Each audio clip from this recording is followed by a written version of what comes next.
নমস্কাৰ ইউটিউবৰ সকলো বন্ধু বান্ধৱীলৈ মই আজি মাছৰ কণী অকমান বনালো কেনেকৈ বনালো অকমান শেয়াৰ কৰিছো আপোনালোকক এয়া মাছৰ কণী হয় মই ভালদৰে সাফ কৰি লৈছো কণীখিনি ইয়াতে 200 গ্ৰাম কণী আছে প্ৰথমতে নিমখ দিলো হালধি দিলো এয়া ধনিয়া গুড়ি জিৰা গুড়ি দিছো ভালদৰে মিক্স কৰি ললো এতিয়া 2 চামুচ পিঠা গুড়ি দিছো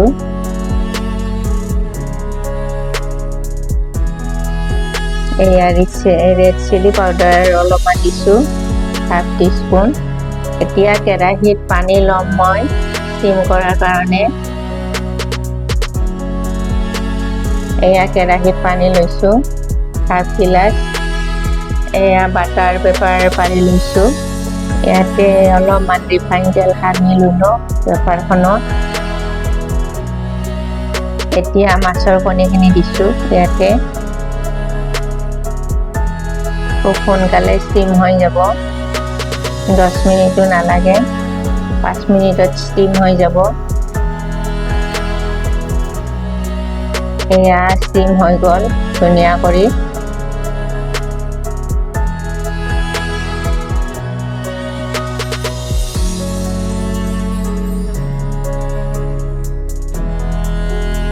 এতিয়া মই পনীৰ আকাৰত সৰু সৰু কৰি কাটি লম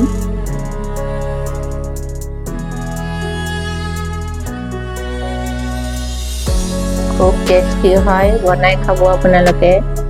আৰু ভিডিঅ'টো যদি ভাল লাগে মোৰ চেনেলটো সাবস্ক্ৰাইব কৰিব নাপাহৰিব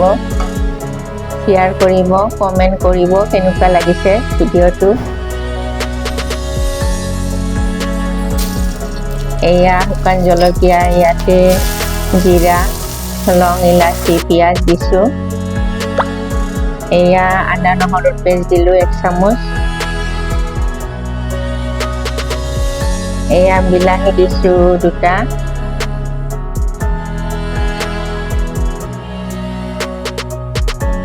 হালধি দিলো নিমখ দিলো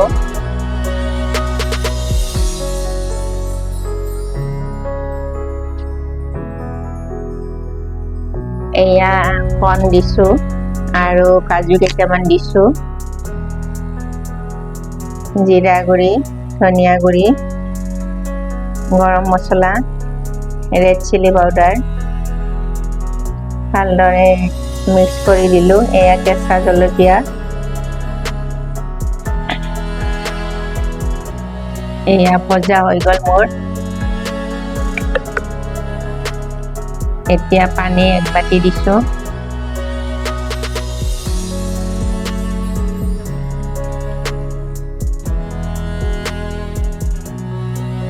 পাঁচ মিনিট উতলিব দিছো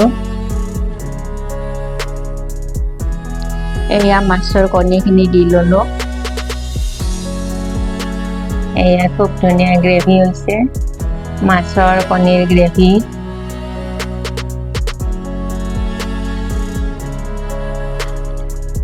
এয়া ৰেডি হৈ গ'ল ইয়াতে এতিয়া অলপমান এয়া কেঁচা পিঁয়াজৰ ঠাৰি দিছো অকমান ধনিয়াৰ পাত দিছো এয়া ৰেডি হৈ গ'ল মাছৰ কণী